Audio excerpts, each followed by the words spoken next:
It's now Right, live. I've just started the YouTube stream. Brilliant, lovely, thank you very much. So good morning everybody, welcome to the Farnham board, 19th of March 2021. As always, pretty full agenda.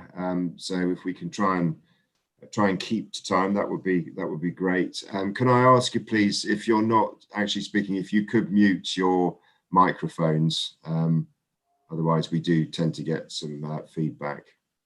That would be helpful, and then unmute them before you speak as well.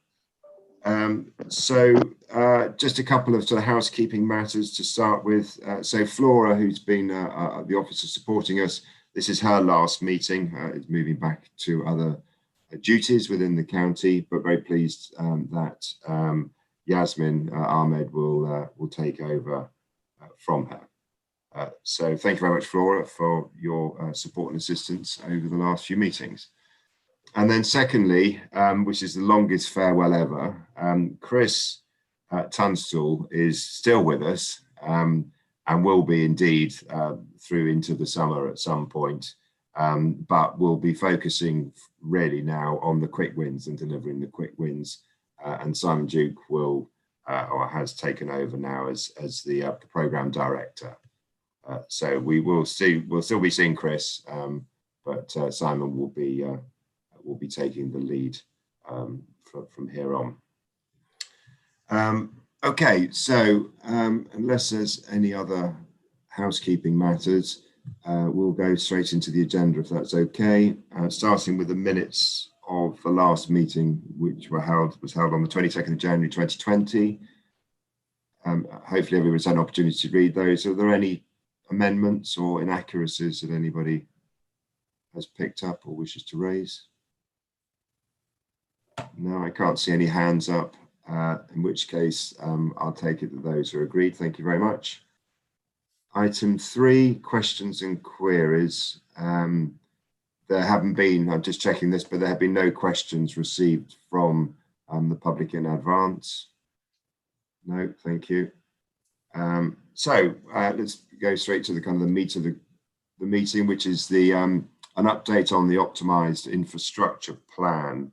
So I think how we're going to run this is that Simon will, assuming he is with us now,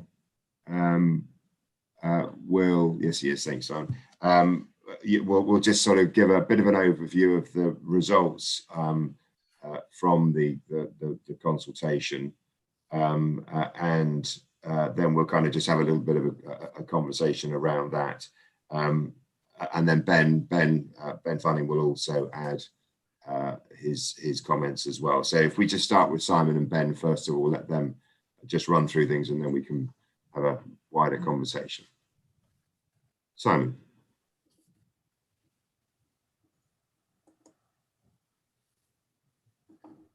Sorry, just needed to unmute myself. Can we have the next slide, please? So the purpose of this item is to give, as Tim has said, is to give an update on the OIP and the 4-week consultation period that we've just concluded last Sunday, and the complementary LLFs, although there's a separate item on the LLFs that Andy and John will cover later. Can we have the next slide, please?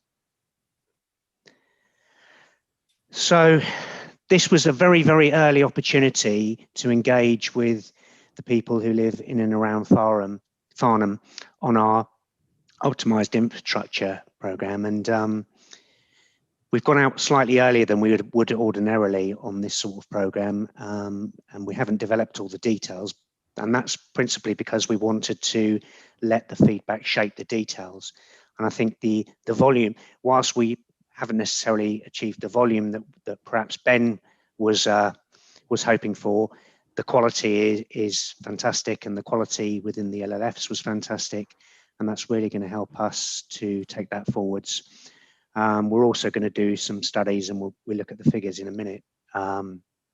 Ben's going to do some studies to see how we can engage further with the younger demographic, because as you'll see on the graphs that we show, that's probably the least interaction that we've had so far. And Paul is also very keen to have more engagement with the schools and the university. Next slide, please.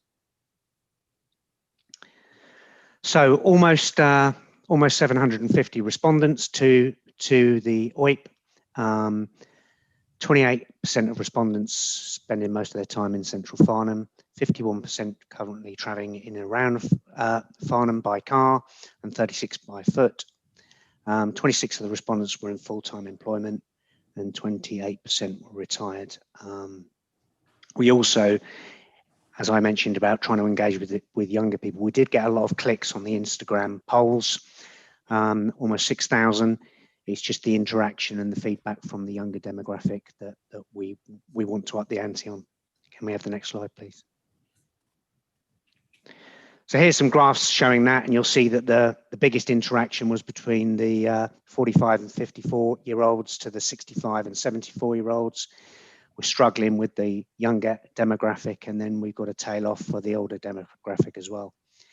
And in terms of the feedback, this is quite interesting, and I don't know if Ben will be able to update us a little bit more on this from Facebook. It's largely men.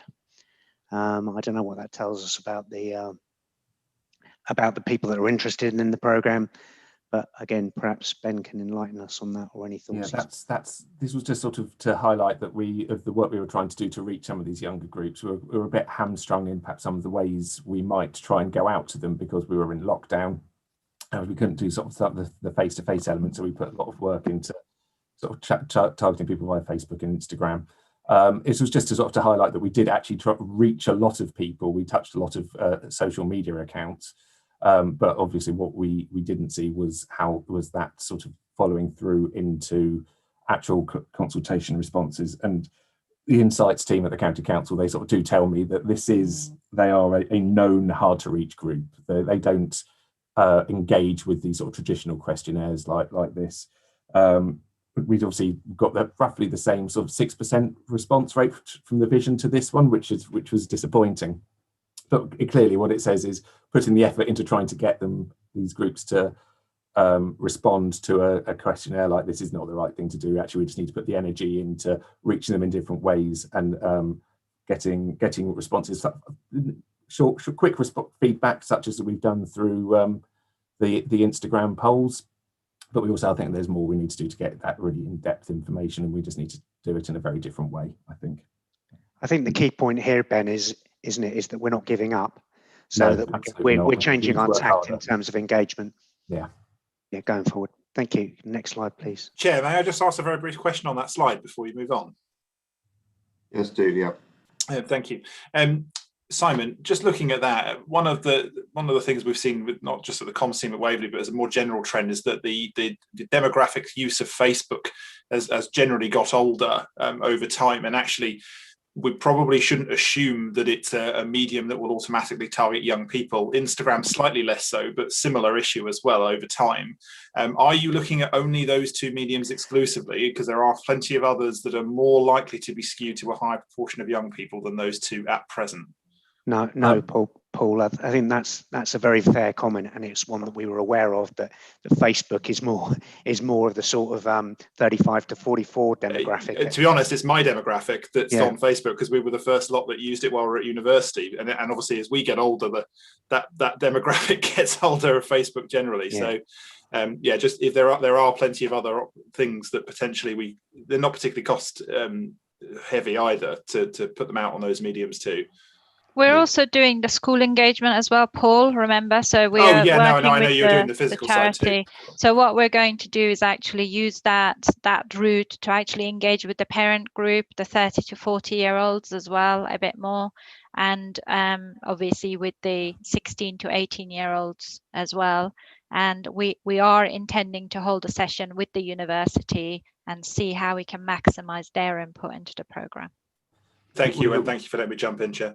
Yeah, we will always be looking at trying to use the right places to reach the right people. We just lump Facebook and Instagram together because they're the same company, and in terms of the promotional work we did, it all happens through the Facebook platform, even if it goes through to Instagram. But the polls we did were all using Instagram. Thank you. Can we move on, please? So, I mean, the good news is that it was largely positive response. I think the exception to that is the North Farnham proposals, and we've been receiving a lot of feedback regarding North Farnham and the impacts potentially of pedestrianisation. I'm sure we'll cover that later, and we've received some correspondence on Jeremy on that very subject just this week. But it's about 50% in general support, 25% neutral, and 25% with negative comments about all the areas that we've looked at. So that's both the wider context, North Farnham, South Farnham, the town centre. But like I said, it's the North Farnham that is the most tricky in terms of meeting people's needs and expectations, and we clearly need to do some more work around that. We'll have the next slide, please. So I think I've covered this slide really. We've got the general feeling there that it is largely positive. The North Farnham is the most spread in terms of neutral and negative response. Next slide, please. The South Farnham proposals again are largely positive, with a smaller amount of negative response for South Farnham, and the A31 corridor very similar figures. I think there's still some scepticism around Hickleys and what we're going to be able to do there. And then, as it says at the bottom, on the bottom bullet, the impact of construction during any works that we do at Hickley, given how busy it is at the present. Can we have the next slide, please? And move on, please. To cover this one off and just explain how this sort of worked. So, like as we touched upon, these were the polls that we ran using Instagram stories at targeted groups. You can't ask the same sort of questions because they'd end up being too long and things like that. So they are slightly different. But you can see that there's, in terms of asking about the town centre, there was a strong majority for walking and also a strong majority for sort of dedicated cycle lanes. This was the first time we've tried at the County Council, at least, to actually use sort of social media polls as part of a consultation process. So this was something that's new, and we need to sort of have a look a bit more and just sort of see if we're doing it the best possible way. But we were able to then target a particular age group in a particular area, which is really useful. So while these aren't directly comparable to some of the questions within the questions in the survey, it will provide some indication of thoughts of this age group.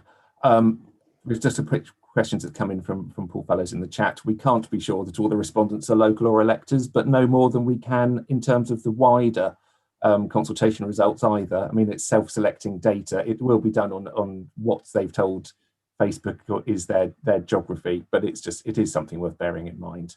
As I said, I think this is more of a temperature check than a detailed consultation response. Thank you. Can we move on, please?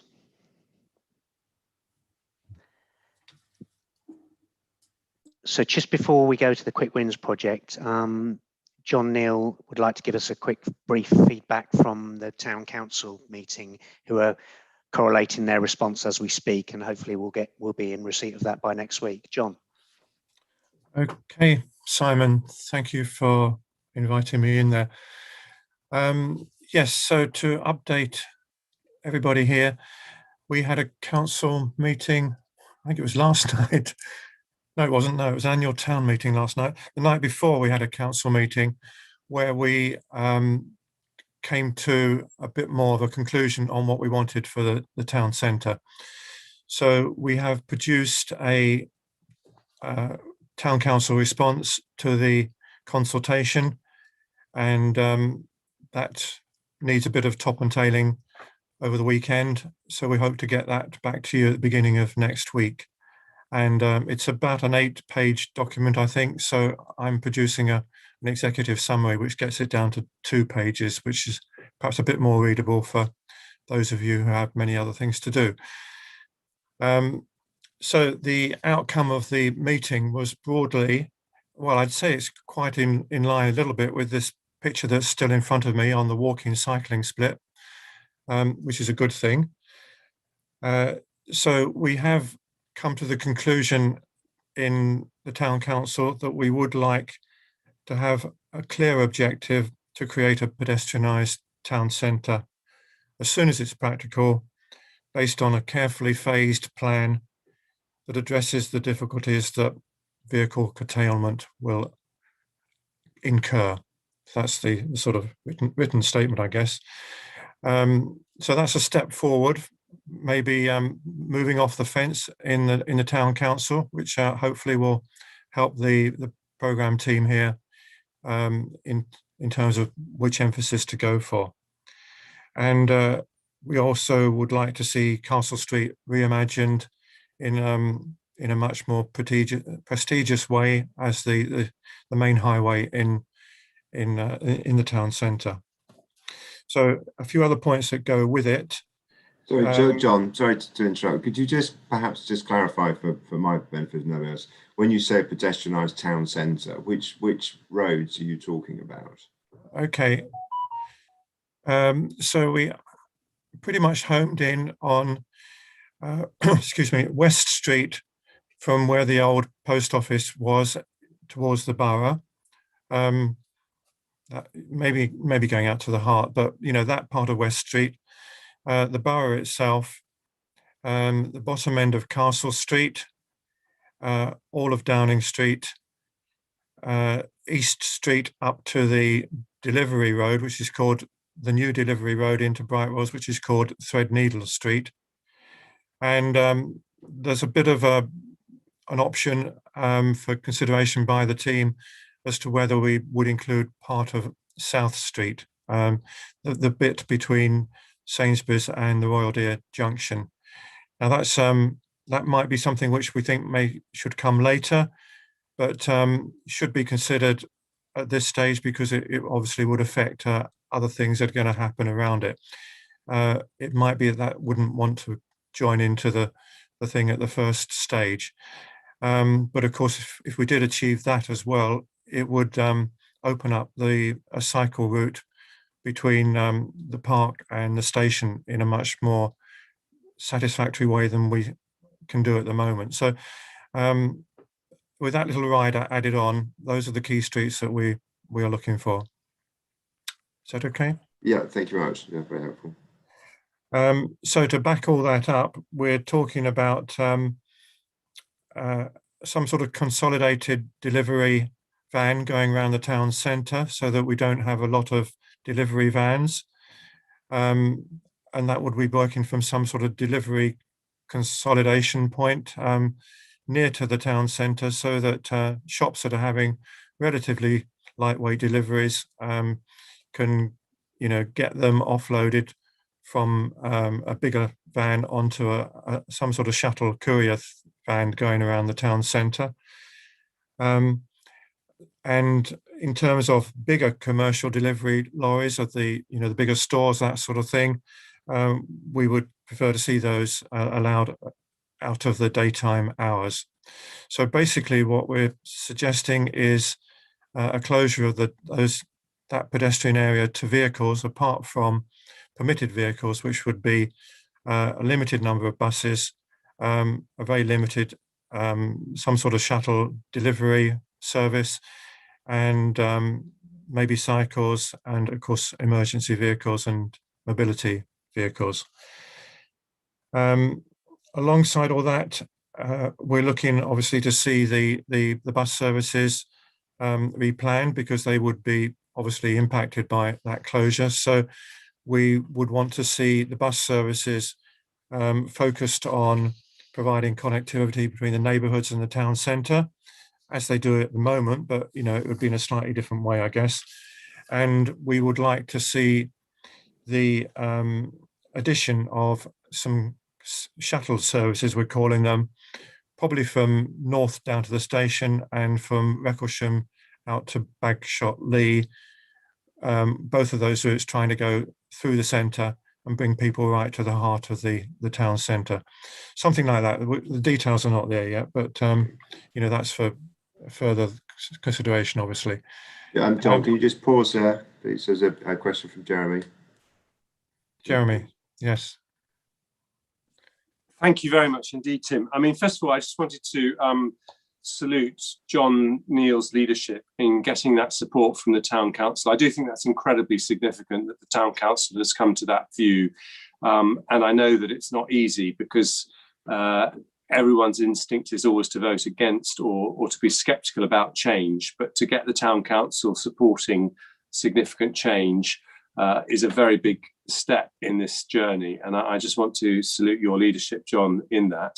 I just wanted to link what you said and also the earlier comments about the nervousness in North Farnham about the impact of pedestrianisation.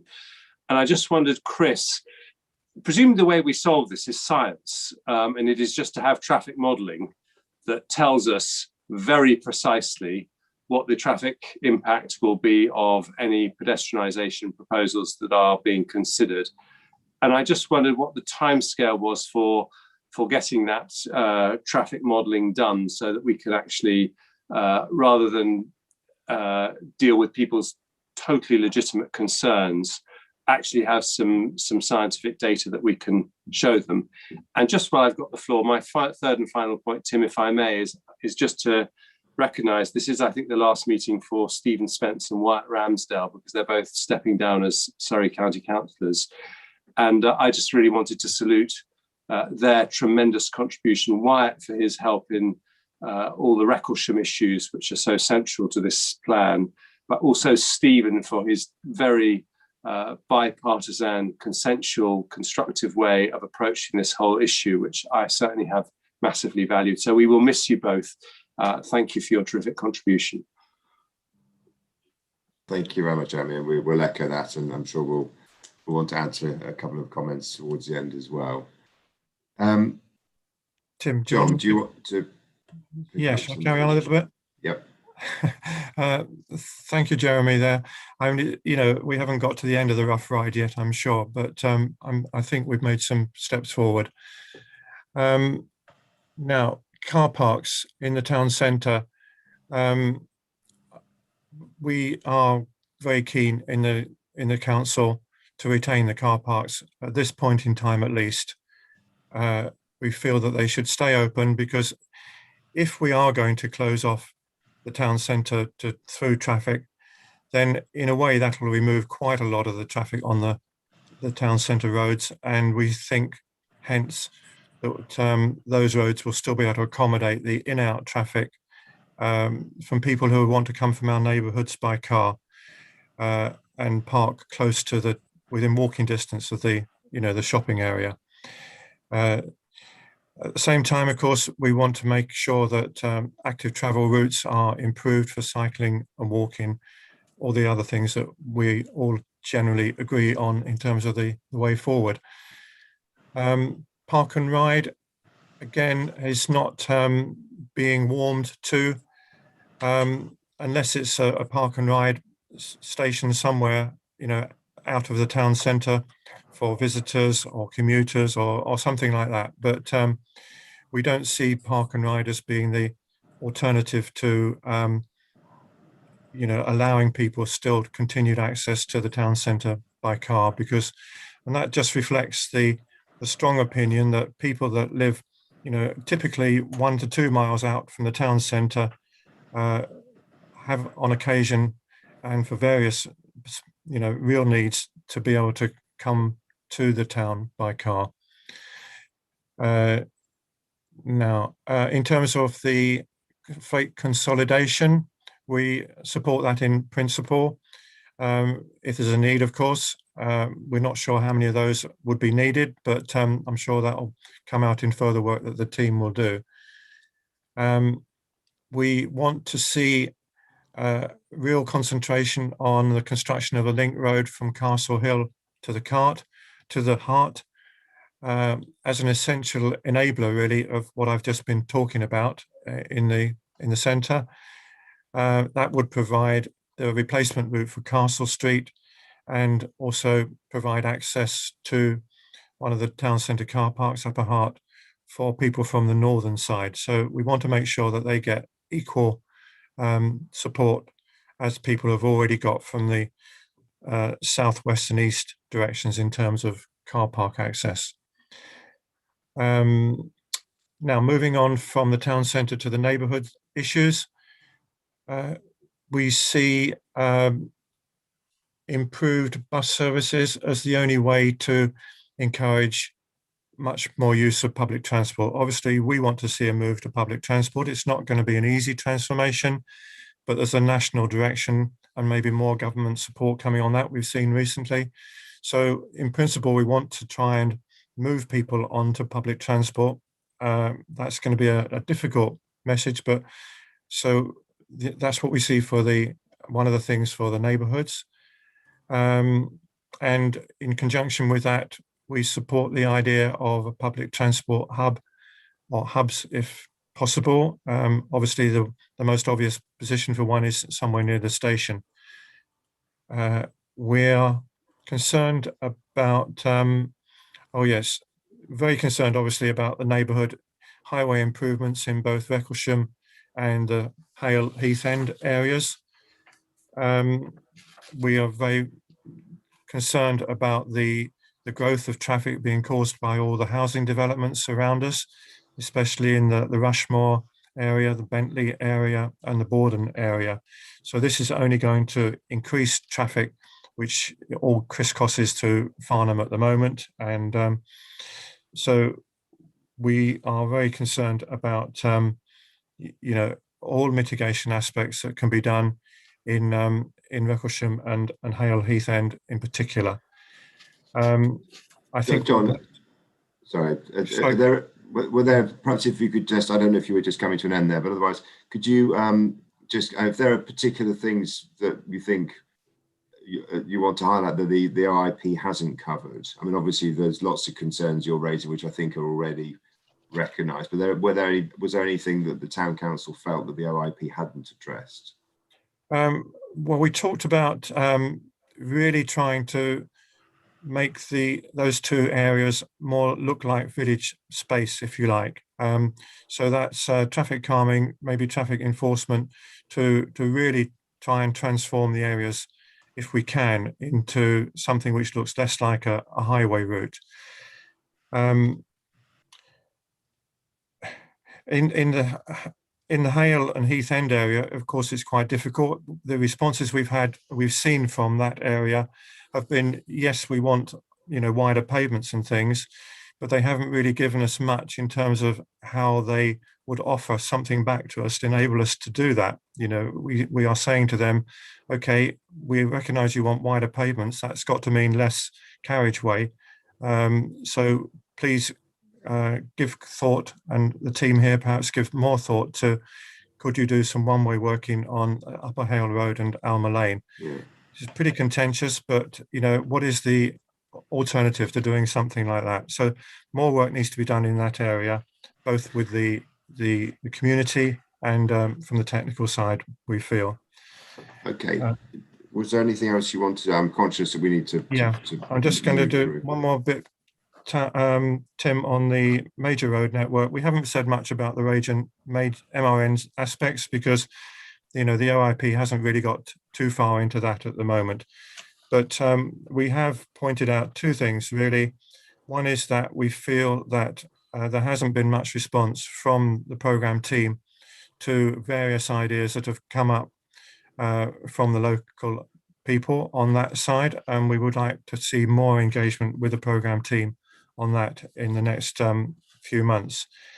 Second point, we're very concerned about the level crossing problems, as you'd expect, so that's a high priority for some sort of resolution.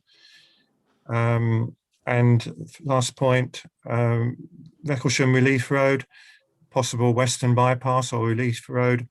The Town Council is still very positive on wanting to see the programme come up with proposals there and see whether that can be achieved, through the funding and all the other processes that go with it. There we are. That's the short version. No, well, that's great, John. I appreciate that. A lot of work has gone into a more detailed response.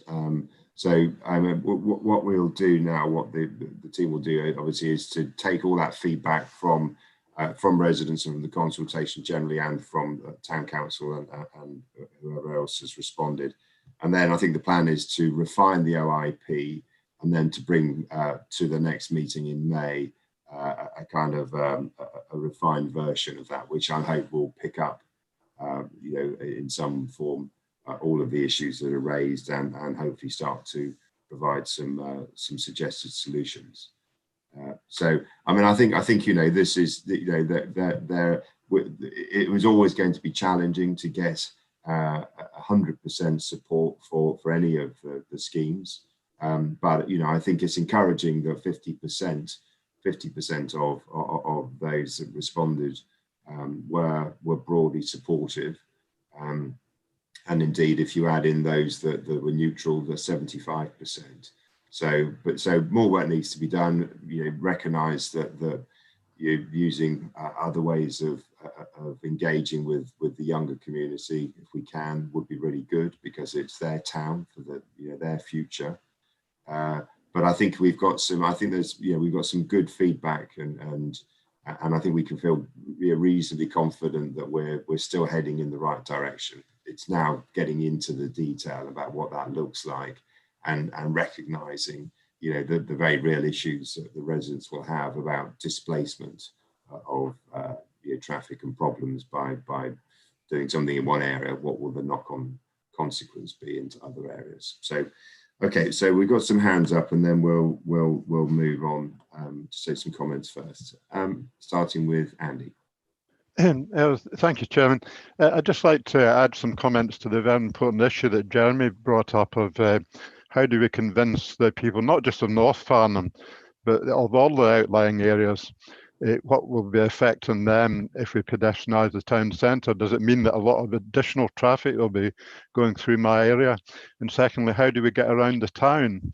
And I think the answer to that is, in fact, mitigation is the answer. That we've got to look at what is the effect on people, what is the mitigation. A lot of people think that the only solution is the famous Western bypass that's been talked about for many years in Farnham. But that's a very large investment, and people have got to understand that that's not the only solution. There are other solutions that can be brought in. There are other mitigations that can be done in improving the surrounding roads. So we have to convince the people of Farnham that we can achieve it. The other thing, in my view, is we've got to make it clear to people that we're going to do this in stages. It's not going to be suddenly they're going to wake up one morning and find the town centre pedestrianised and they can't move around the town. It's got to be done in stages. There's got to be a transition stages from where we are now, in line with the mitigation coming in. So that's the message we've got to get across to people. But Jeremy raised a very important point, and I think that is broadly the answer to it. There's a lot of work to be done to plan it all out, but I think that's the way to solve the problem, Chairman. Thank you. Yeah, thank you, Andy. Can we take down the slides, please? Chris, I'm going to come back to you last when we've heard from some others. So the next on the list, my list was Wyatt.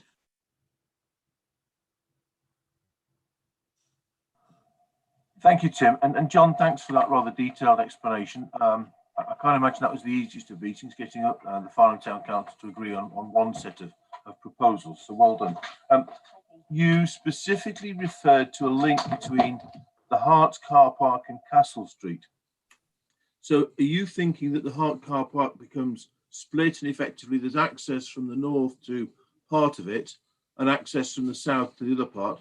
Or is that going to become a through road, so you can actually drive from Folly Hill or Castle Street through to West Street?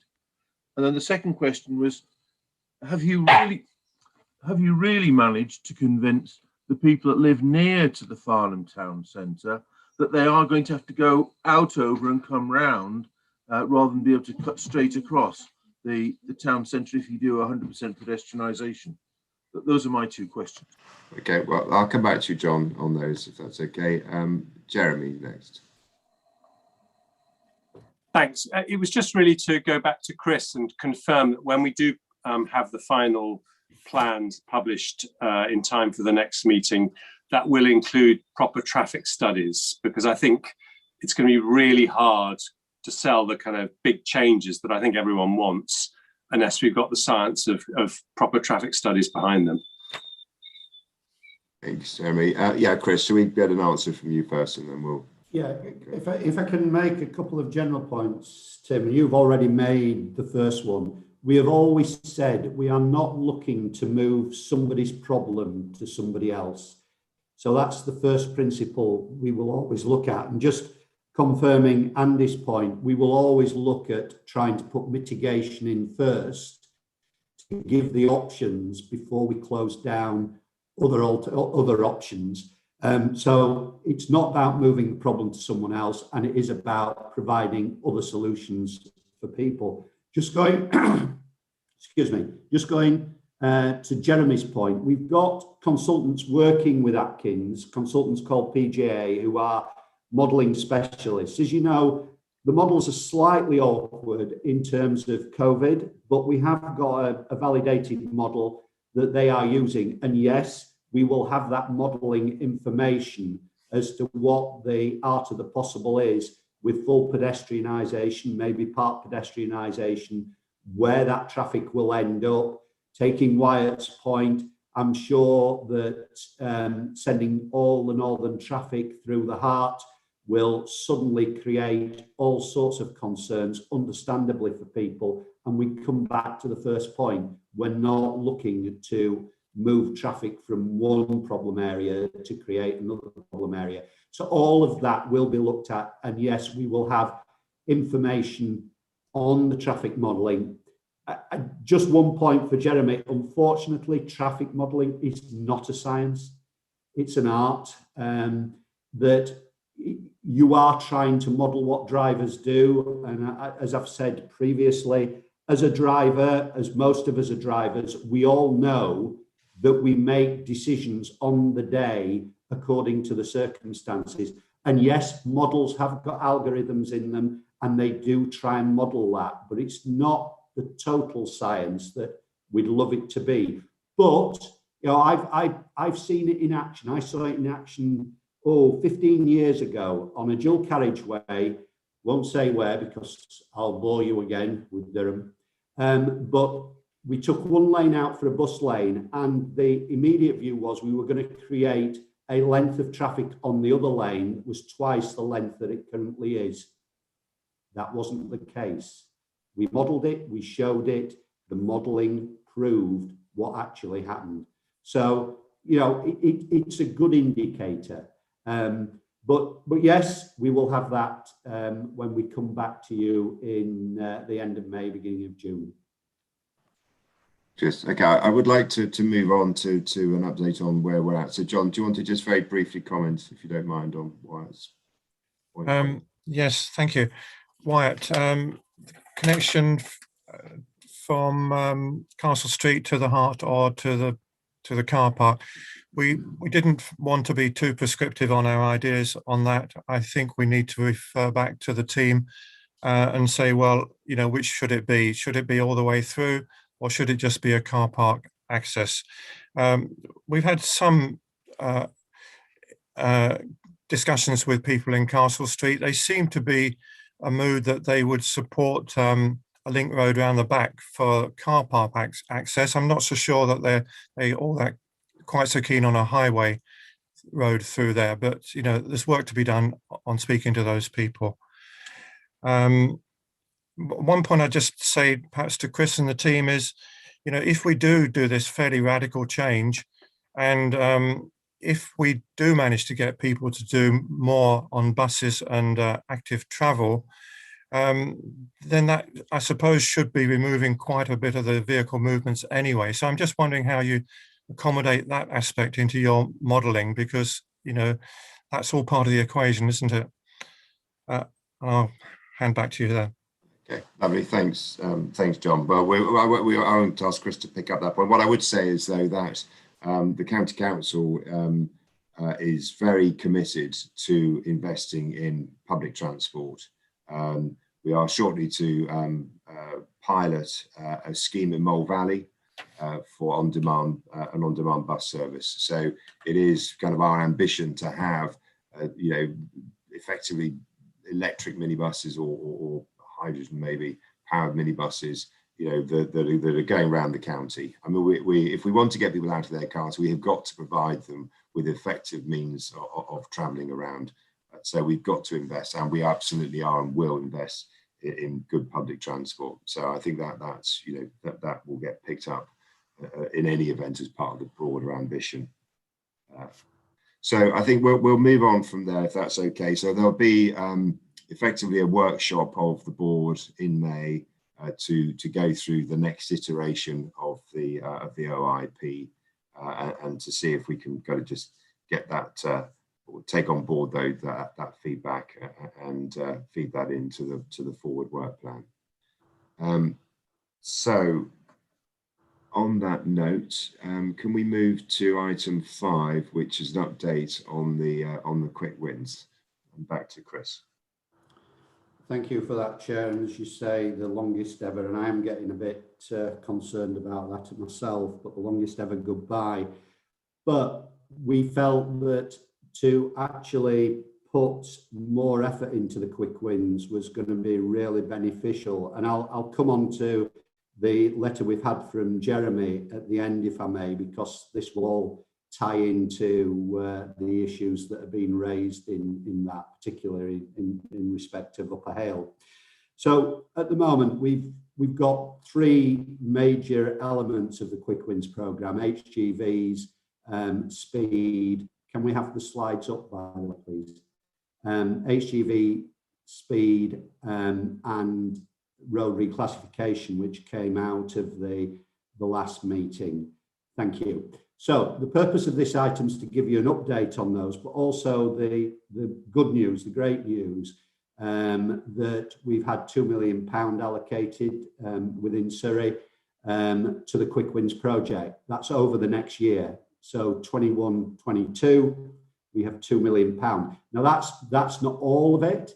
We've £500,000 of capital money. This is capital, the 2 million. We've £500,000 of capital money for feasibility studies, so that will help with Hickley's and Recklesham and potentially Western in doing the further work that we need to do on those to give them the best possible chance of success with central government.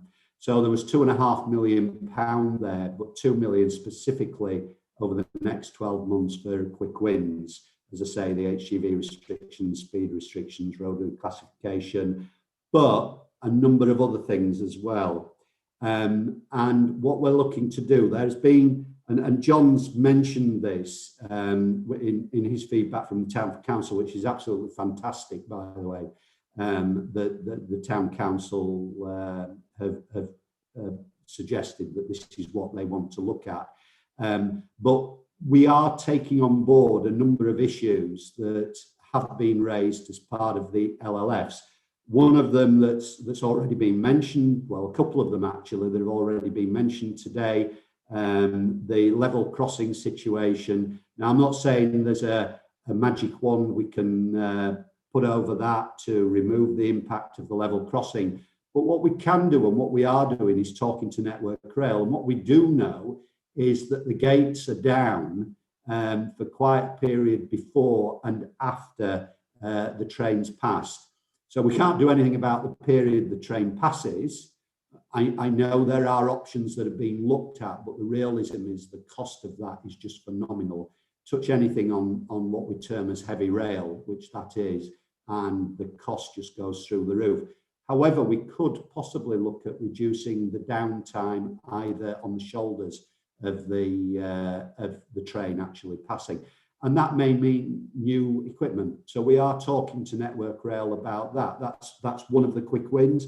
There are other quick wins about cycleways and cycle shelters and cycle storage. So there are other things that we're looking at. We've had requests about the narrow footways, obviously in Upper Hale, and some of that is down to the hedges that have been overgrown. Some of it isn't, but we need to look at that. The other bit of news is that we might have some more revenue money as well that would help with that, but we've got to wait for the outcome of the local committee meeting that's happening in the next couple of weeks. So all things being equal, there is money there now. So we've got money. We're looking to put a programme of works together. We're tying that into a pro forma that looks at whether it's got to be complementary with what we're looking to do. We don't obviously want to put things in that when we put the main pieces of work in that we rip out. There might be small bits of work that we might want to do regardless, having said that. But in general terms, we want to make sure it's complementary. We want to make sure it is something we can deliver in the next 12, 24 months, so that it's not something that's longer term. If it is longer term, it will be rolled into the other projects. Bear in mind, this is project one. The other 3 projects that are there are the town centre, Hickleys and Reclassification, and over all of that is Western Bypass. So we're looking to develop that, and we will bring that back, although the report doesn't say that, Tim, we will bring that programme of works back to the next meeting, May, June of this year. And then we move on to the actual items themselves. Chris, sorry, just over at that point. Sorry. Yeah, just before you do that, just in case Stephen wanted to raise something on the first bit. Stephen, do you want to ask the question now, or do you want to wait until Chris is? It's just a quick point on the HGV, because all of the quick wins are fantastic, as Chris will have seen, and he did mention it. Already, when it's being implemented, you start to have stuff on Upper Hill about, oh, you're doing the Upper Hill Road, you're doing Folly Hill, good. But what about collards and other trucking firms coming in, accessing places? And the answer is enforcement. And we've got to try and get that across to residents that once they're in, there is an enforcement issue. But this morning I've already had, for example, well, what about the Farnborough Road? What about Alma Lane? And they're not on the list because they haven't been argued about for the last 4 years. So I was just wanting to ask Chris, when those conversations come up, given the next bit is the difficult bit, because everybody's going to start to pitch for extra things that they want, what do you think the mechanism is for managing that when people start to come in with extra things? Just before you answer that, let's just take Wyatt's question as well.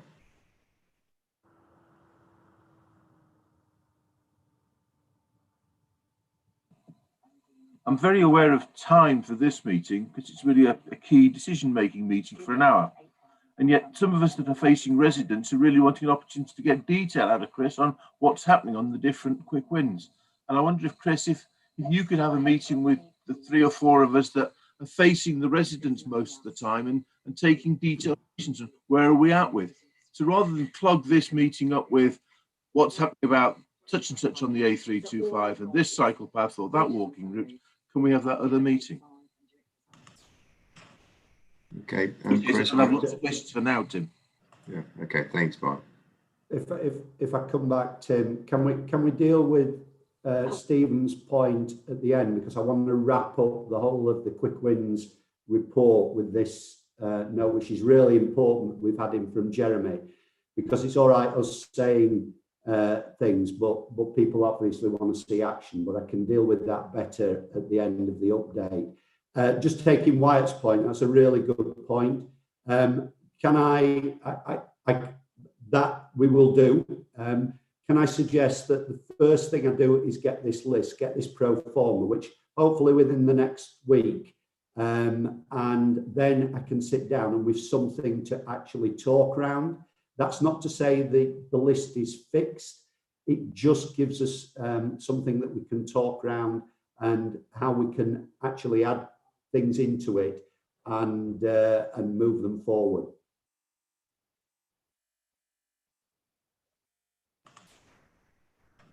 Is that it? You finished, Chris? Yeah. So if I can hand over to Jonathan to deal with the HGV restrictions and the speed restrictions, and I'll come back, read the road reclassification, and then wrap up with this note that we've got in from Jeremy. Okay, good morning, everybody. Could I have the next slide, please? So in terms of the HGV restrictions, we've now undertaken informal consultation with police, with Highways England and Hampshire County Council as the adjacent transport authority.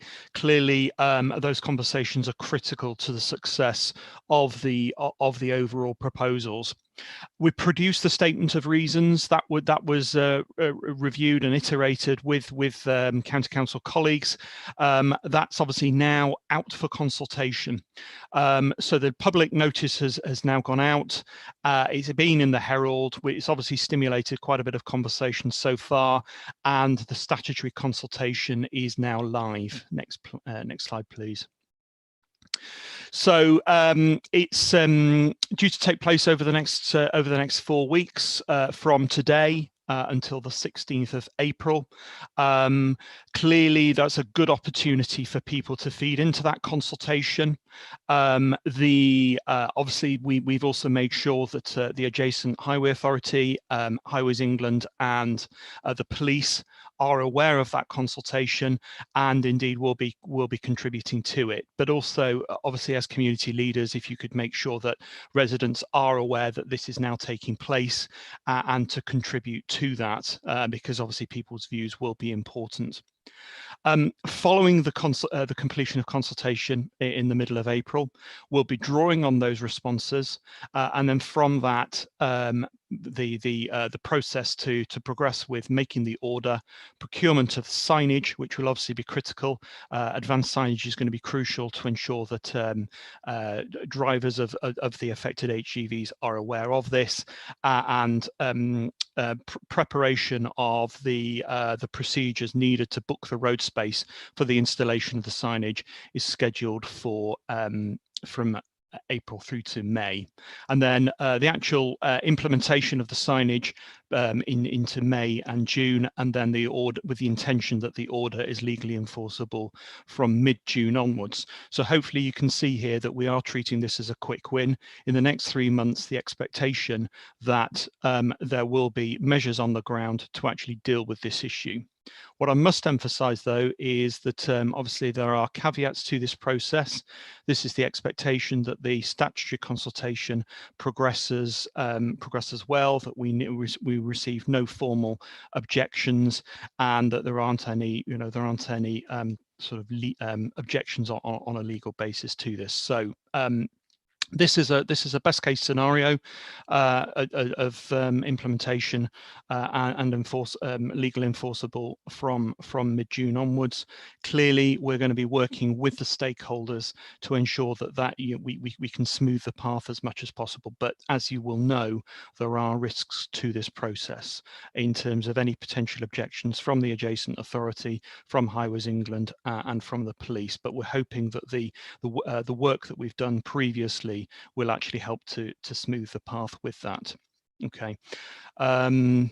Is there anything, Chris, that you want to add to that in terms of the perspectives there?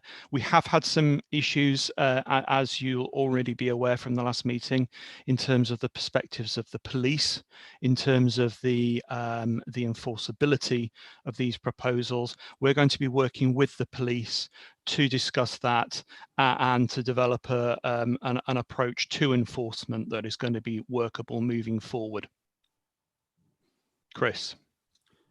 So just to add on that, the principle of not moving the problem from one area to another has been applied here. If you recall, the signage actually takes place before the road splits, the 287 splits at just beyond Beacon Hill, and the restrictions apply to Upper Hale Road, the A306. As well as Folly Castle Hill and Castle Street. So we're not looking at vehicles that will just carry on, not going to Farnham, but going to Upper Hale. So we are applying those principles, and that was one of the key points that we had to get right at the time. Yep. Just in addition to that, one of the reasons for having developed the signage strategy that we have is to ensure that drivers have no justification for saying that they weren't aware of this. So ensuring that we have clear signage well in advance of Farnham, it will be clear to drivers that there is this weight restriction within Farnham on both the 3016 and the 287. So for that reason, we're working with Highways England in terms of developing the signage strategy for Junction 5, so that any vehicles that are coming off at Junction 5 with the intention of coming down the 287 to sort of cut the dog leg, it'll be clear to them that they cannot do that if they want to continue onwards onto the A31 or to Guildford, and that they need to be using the M3 and the Blackwater Valley route.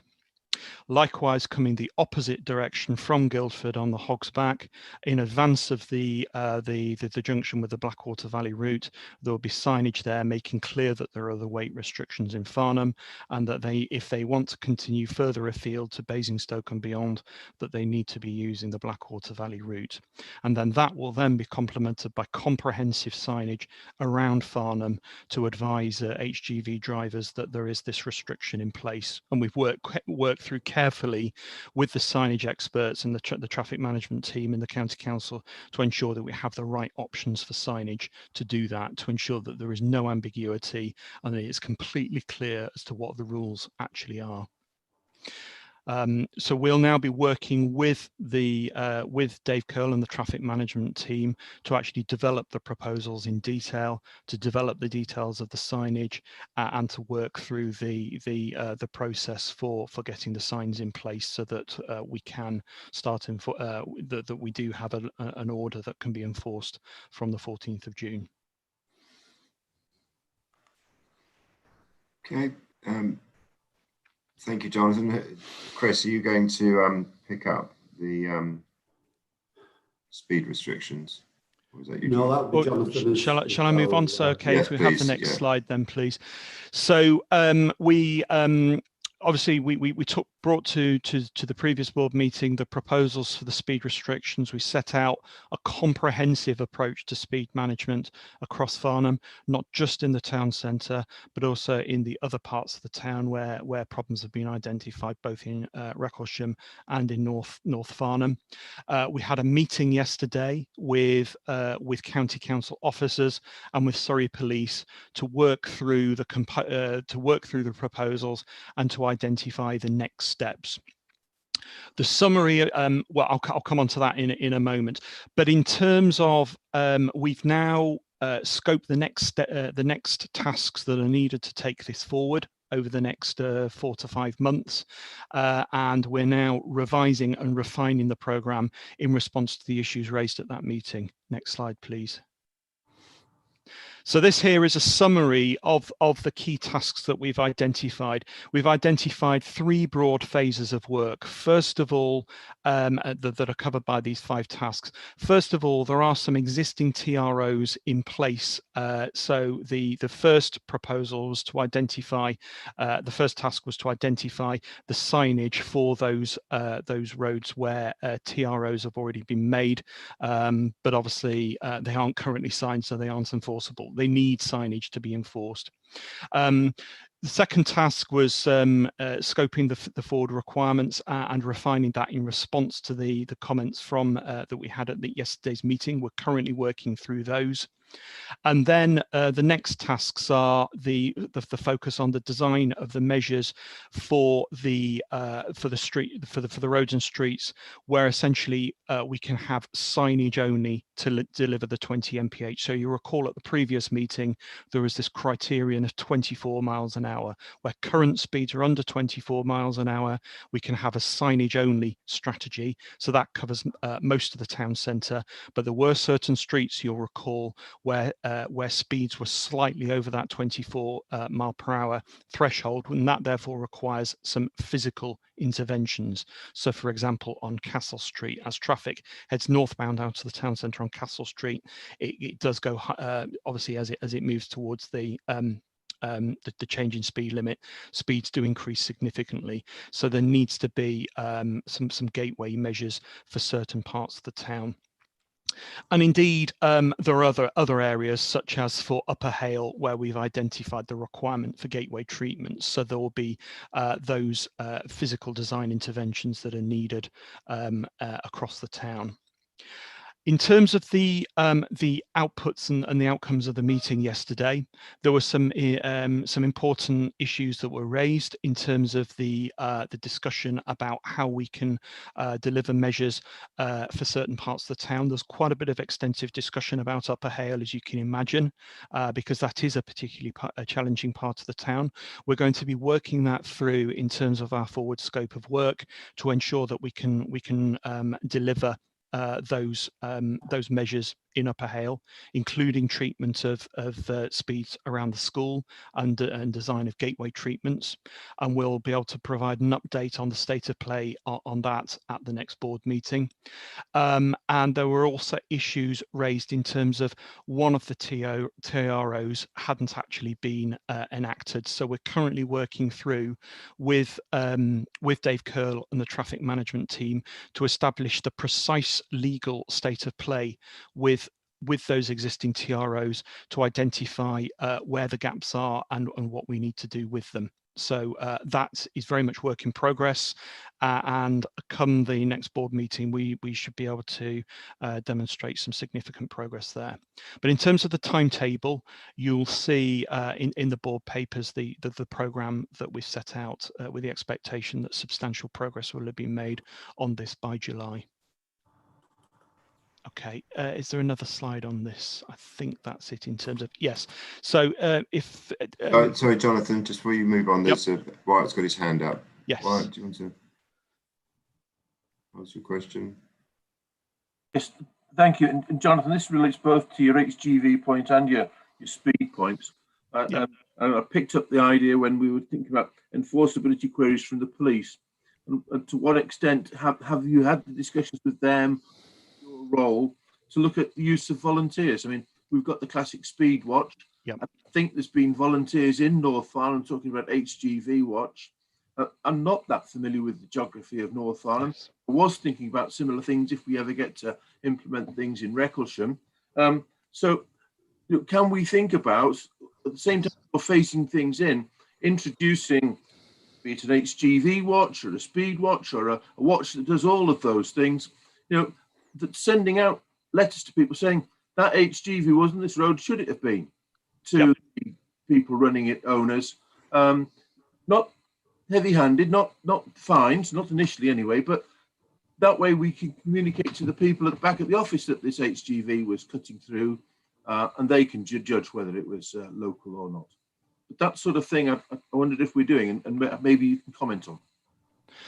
So absolutely. I mean, there's going to have to be different layers of response, aren't there? So, I mean, ideally, we would have all the resources of the police to enforce this, but we have to realise that there are priorities for the police in terms of how they enforce, and therefore there is going to be that need for different levels of influencing the operators.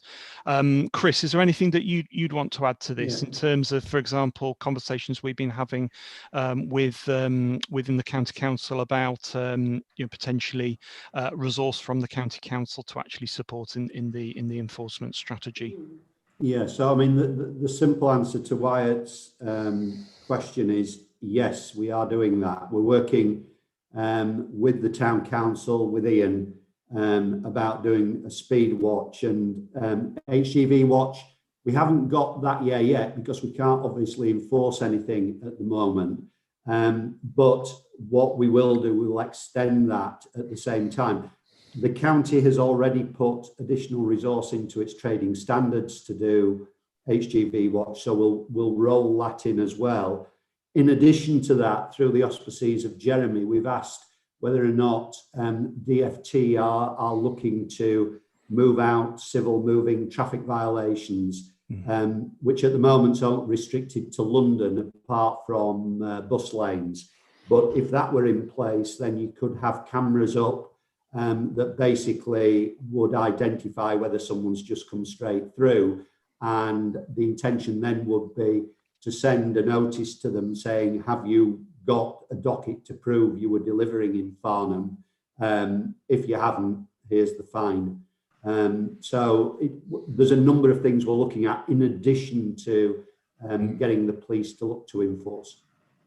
Okay. We've got quite a lot to get through still, so perhaps if we can move on. Jonathan, are you going to deal with road reclassification, or Chris? I'll now hand over to Chris, if that's okay. I'll deal with that Thanks, if I may, Tim. Just put a map up there. At the last meeting, we agreed we would look at road reclassification, and basically what we're looking at is those roads, the A27, 287 coming from the north down to South Hale, and the A325 that basically runs parallel with the A31. If we can have the next slide, please. So can I first of all, and this is by no means saying this is a reason not to do it, but can we address this issue that I know that is a great perception that sat-navs send people on A roads. They don't. Sat-navs have A roads as part of the algorithm that they work. This is a piece of advice that comes out of the DFT, but they work on a number of things. Speed, distance being another couple of things, and whether there are any potential issues that they may run into, toll roads, things like that. But it's not just on a road classification. And I think if we were honest and we looked at what sat-navs tell us, we know that sat-navs will tell us what's the quickest route, what's the shortest route, and normally they give a third route as well. So they don't automatically default to an A road. And if they did default to an A road, they probably default in hierarchy terms. So for example, the A1, top A road there is in the country, the A31 is certainly a higher category than the A325. So just so we're aware that it is not just a straightforward assumption that they default to A roads. The systems use a number of things, and they use an algorithm a bit like we do with the traffic modeling. Next slide, please.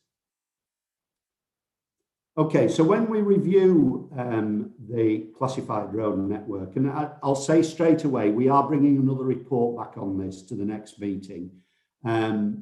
So we're not saying at all that this isn't going to happen. We're saying we're looking into it, but I just want to lay out the issues we've got to have. We've got to have continuity in the A roads. You can't suddenly have an A road that stops and then miraculously restarts. You can if it's another A road. So we've all seen the signs where in brackets it will say A19, for example, if you're coming up the A1. So you can do it if it's A roads, but you have to keep continuity. So if you take an A road out, it's got to join back in with that A road, and it's got to be an A road that it joins, that it's on. So if there are C roads and B roads that you then have to go on, then you need to seriously look at reclassifying those.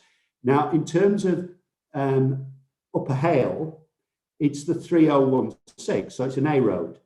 But it will, if the logic is that sat-navs redirect on A roads, then the logic is that it's going to redirect that traffic through Upper Hale. So that's something we've got to be concerned about. That's something we've got to watch from all the comments that have been made previously. South Farnham's even more in that it goes obviously across the bridge at the moment. It doesn't link with the A31, but the logic would be if you renumber it, then it would come along the A287 renumbered A3106, down the A325, onto the A31 to Hickley's. And then it has to get back to the A287.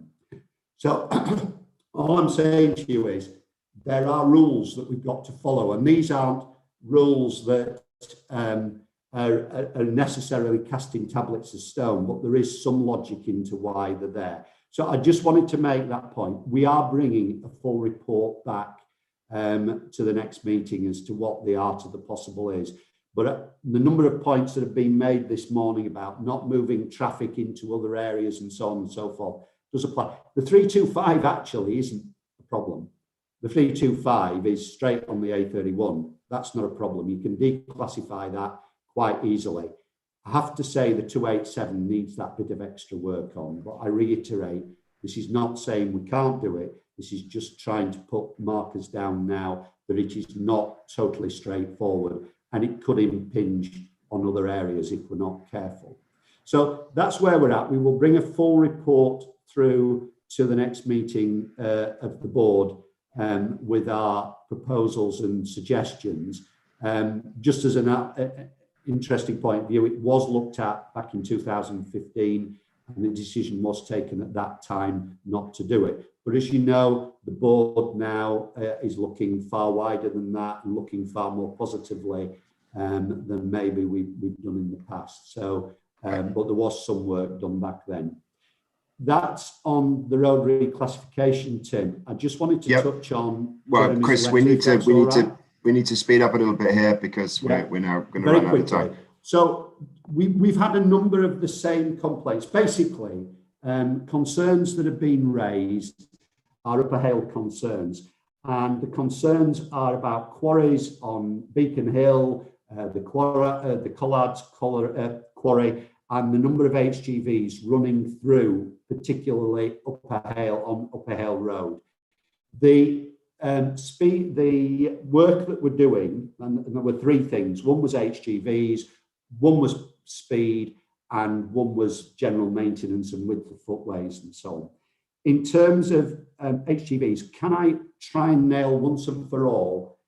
HGV access only means exactly that. It does not mean access to another road outside the area, because logically, if it did, you'd never have an access only order, because everybody would always be able to argue, I'm accessing another road.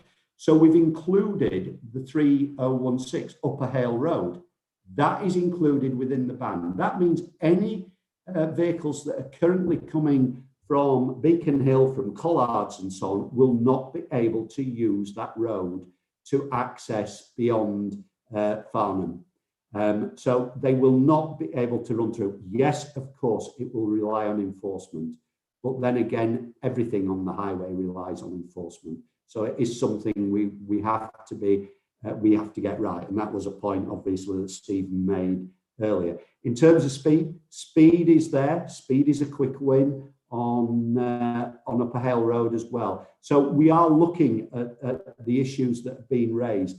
In terms of maintenance, and we will do a full response back to Jeremy, but in terms of maintenance, then I've spoken to the area, they will review it, and anything that we need to do, we will be looking to do.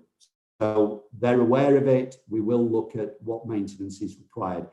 In terms of footway width, a bit harder is that. If it's an overgrown footway, a number of footways in Upper Hale are overgrown, then it is a matter of sorting the hedge out, which is a major issue, particularly to people that own the hedge. But that is a quick win that we have put down on the quick wins.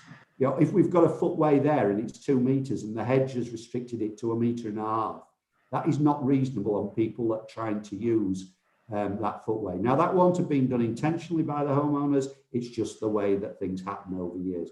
But it is a programme we are looking to put in place to at least make sure the footway widths that we have got are fully utilised and usable. All right. Thank you, Tim.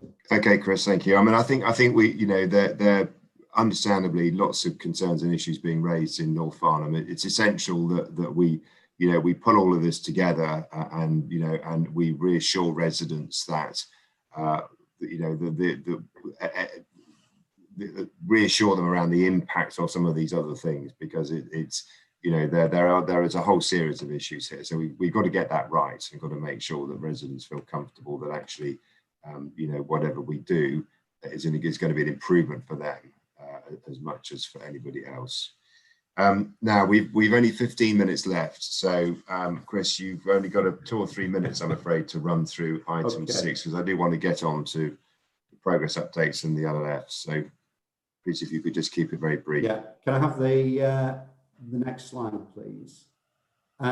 So in terms of the progress updates, the standing item, Brightwell's development, we have now agreed a scheme that minimises the amount of work at the Royal Deer Junction and on East Street, pending what we come out with the town centre, and particularly, obviously, bearing in mind what John's been saying about pedestrianisation. Crest have taken that scheme and they're now working it up so it can be constructed. So we are looking to narrow the road off as the original development was suggesting, but the direction will stay in the same direction as it currently is. It won't be a bus lane, but we will try and keep the setting of the Brightwell development and the access as good as possible, but we will be doing minimal work there. So the 278 will be reviewed to accommodate that, and the balance of what would have been spent there will be taken back as a cash lump sum as a 106 agreement to be spent as soon as we know exactly what work we're looking to do. That's the update re Brightwells. I'll take the active travel if that's all right, Tim, and then if there are any questions. The active travel 2 bid, as you know, we bid more than what our allocation was. With about 7 or 8 schemes, we overbid by about $1 million and a bit. DFT have said that we've only got our allocation, so one of those schemes has to be reconsidered. The way that it's being done at the moment, they are out to consultation. Big issue with the COVID-1 works. A lot of the works, particularly in central London, have had to be taken out because of the hue and cry that was raised. However, with the active travel 2, we've got to do far more consultation. We're doing focus groups at the moment to get a real detailed view of what people's attitudes are. And then there will be more general consultation with a view to concluding that April, and the results of that then going into DFT in May and getting agreement to which schemes we're doing. I think you've got a report coming to Cabinet, Tim, that details all of that at the end of the month. And there is again a pro forma that's being developed and a scoring system as to which schemes should be taken through, bearing in mind the reduced funding. So we don't know where Farnham will be on that. Farnham's in a much better position. It has got funding, but obviously if it's well up there, we want to give our best shot to DFT and get DFT funding. But that's currently where we're at. The schemes have got to be completed by end of this next financial year, March 22. No other issues than that, unless anybody's got any questions on that. Okay, Andy. Thanks, Tim. It's more of a comment than a question. Brightwells came up last night at the lectors meeting, as it always does, and the concern in Farnham has now moved on from concern about whether Brightwells should happen to concern about we all want to see this project being successful. People can see the buildings going up, and a vital part of that is actually the work that Chris is referring to. I'm very pleased that the project team has taken control of what needs to be done and the roads around Brightwells, and it's been reconsidered. But the access to Brightwells, it's not a quick win, but it's something that's got to be done quickly, and that the scheme's due to open in September. So we have to have a big focus on improving the access to Brightwells and improving the borough so there is a good access. Because of the short, I could say more, Tim, but because of the shortest time, I'll leave it at that. Thank you. Okay, thanks, Andy. Yeah, a point well made. Is being addressed. Okay, so moving on then, unless I can't see any other hands up. Thank you. On progress update. So I mean, Paul and Simon, we're on time. We're things are going according to plan. So unless if there's any sort of exception reporting you want to kind of raise, perhaps if you could do it on that basis. Thanks, Tim. I think I'm covering this one, unless Simon, did you want to start it? No, Paula, you go ahead. Brilliant, thank you. There has been a paper that has been submitted with an outline draft program of the next phases that we're expecting to achieve. Next slide, please. We are going to be working with Jonathan and colleagues, as well as with PJA, to develop a more robust understanding of what the interventions will need to look like and a timeline for those for town centre. There has been a significant piece of work undertaken by PJA on the town centre, which was presented to the team. We were hoping to run a further workshop for the Farnham board and council members. However, we've had to delay this until late May after the elections. At that meeting, it'll become a bit clearer around how our wider major programme interventions will sit alongside the town centre to bring about the issues that have been raised as part of OIP and its comments. And we're going to not really finalise that until we've absorbed all the comments that have been raised as part of the OIP process, as well as we've begun to understand what we're delivering for our major programs such as Hickleys and Reclassification, because it needs to be an integrated approach.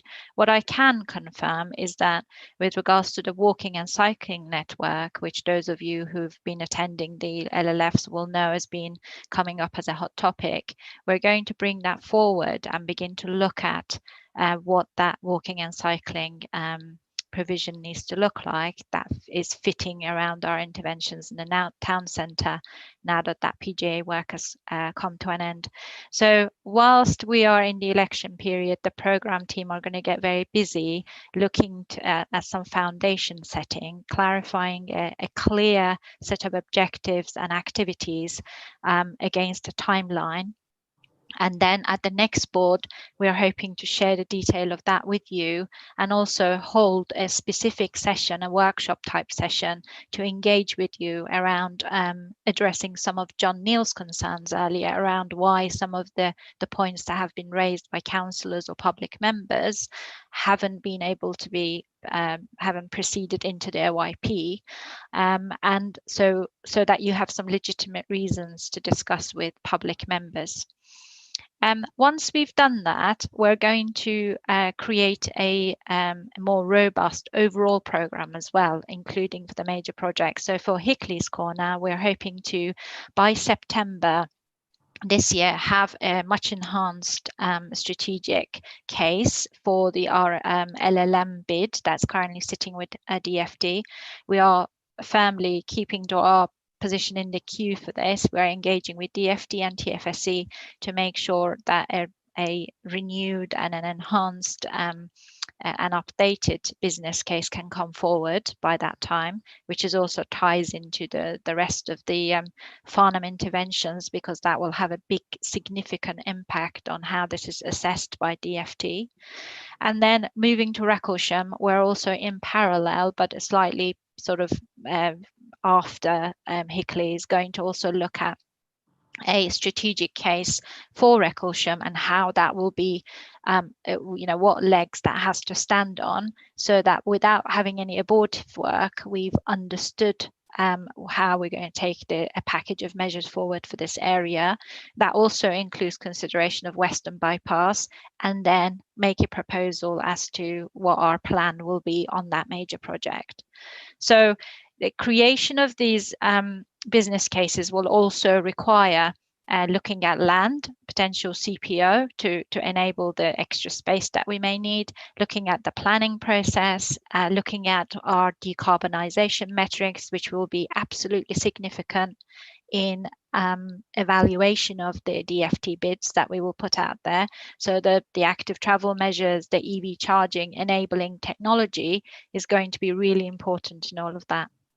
And then finally, we're going to produce a clear critical path for our programme, which we will communicate with you around how the various key milestones will be met in the next sort of 5 to 10 years. So I think the next slide shows, sorry, I've covered all of that. That's just saying about the HGVs and quick wins that it was explained by colleagues earlier. You can't really read that programme, but it was attached to the annex of the paper submitted for this section, and it shows you the draft milestones that we've considered for the next phase. We will build this into the overall programme, and at the next board, hopefully you will have a finalised version, which we will effectively be measuring as our intervention. I think As long as there's no other questions, that's pretty much it, Tim. Thank you. Excellent. Thank you, Paula. I can't see any questions, so thank you very much for that. The LLFs, was there anything, and they all went well by all accounts, is there anything in particular you want to just highlight? Thank you, Chairman. It's my turn to give a quick report on the LLFs, and I'll keep it brief. There's been 13 LLFs in the current series. They've gone very well overall. There'll be future ones in future series.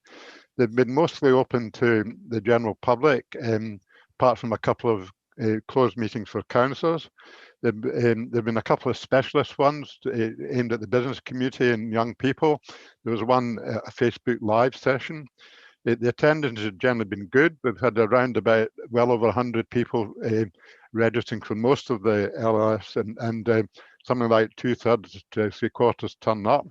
So if you do a quick calculation, we've reached over 1,000 people across the whole series. The format's been similar in every one. The programs team have given a very good presentation on the program, and there's been long question and answer sessions. And I think that the team has learned a lot from that, what the public thinks. It's all the issues that have been discussed earlier in this meeting. And one or two other issues come to mind: concern about car parks and concern about how can we fit in cycling routes in such a congested town centre. But the programme team have heard the public's concerns, so that they've served that purpose. So that's all I really want to say because of time, Chairman, but John and Wyatt are welcome to add any quick comments that they have. Thank you, Chairman. I'm okay. Thank you, Andy. No, Wyatt, do you want to say something? Agree with everything Andy's just had to say. That the point that came out to me over the last set of 3 on the OIP is we're well capable of handling a large number of people in a small number of LLFs, rather than try and have, I think it was 8 or 9 that gathered all slightly different aspects, but actually the people listening didn't appreciate. So the way we did this last time, I think with just the 4 sessions, one of which is of a different type, was a step improvement. Thank you. Lovely. Thank you very much, and thank you, the 3 of you, for chairing those LLFs. And it's been a really useful exercise and some really helpful feedback. So thank you very much. So I think that brings us pretty much to the end of the formal agenda. Can I add my thanks to Stephen Spence. Stephen, I don't know if you want to say a couple of words before you disappear off to wherever you're going to disappear off to, but can I thank you for, and Wyatt as well, for absolutely your full engagement on this work and fighting the corner for your residents. This is a long overdue piece of work, but it's a complicated piece of work. And I think, we all recognise that there are competing demands, but what we want to do is to see Farnham in all of its glory, but also fit for the future. So the 2 of you have made an enormous contribution to help to get to this point. But Stephen, Wyatt, do you want to just say a couple of final closing comments? Yeah, I mean, I'll just say quickly, if the history of this is ever written, when people look at residents, Conservative and Lib Dems working together across 3 councils to make this happen, it really is quite extraordinary. And the fact that we then were able to get officers of the quality of Chris and the team in, who've done a process, as far as I'm concerned, that has been absolutely fantastic. And I just want to particularly highlight Jeremy, when Andy and I were elected, came to us and said, would you be prepared to work with me and Wyatt on making this happen? And we said yes. And I have never regretted that decision, because even though we have got very significant differences in some policy areas, they've all been put to one side on this, and we've got it to a position where it's cooked. in a way, this has been the easy bit up to this point. The next bit is going to be the hard bit, and it's the bit I won't be here for. And the last thing I'll just say, if Farnham North doesn't have its issues taken care of, it will not work for anywhere in Farnham, and that's the same for Farnham South.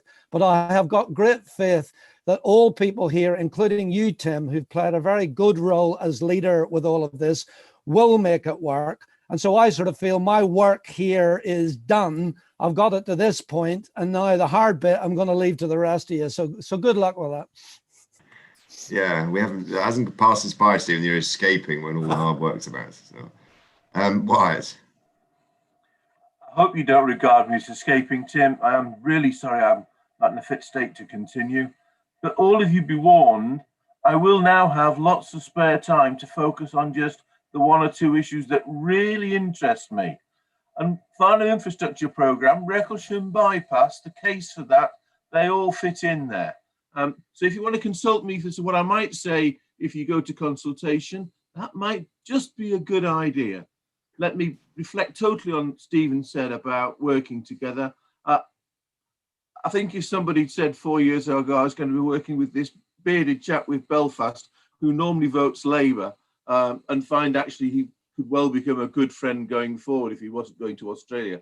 And with this perfect gentleman from the other side of Farnham with a distinct Scottish accent. Indeed, you've got almost 3 foreigners dealing with this issue on behalf of the county councillors, you know, a Scotsman, a Mancunian and an Irishman. At least we're not in an aeroplane deciding who's got to jump first. And just the last point is, generally, when you organise that party of lying down in the road, because we've got that safe road, don't forget to send me an invite. You'll probably be right at the front of that one. Party, isn't it? But yes, of course. And we'll have to get Stephen over from Australia for that one as well. Excellent. Well, thank you all very much. We're now sort of heading into the pre-election period, so things will be a little bit quieter for a few weeks. But we have a meeting. We'll circulate the dates for the meetings in due course. But in the meantime, you can be certain that the officers will carry on with the hard work, and we'll have a good conversation, I hope, in May with the final version of the OIP. So thank you all very much. Thank you, Tim, very much. Thanks, everyone. See you soon. Tim. Thanks, Bye-bye, everybody. Thank you, Tim. Great chat.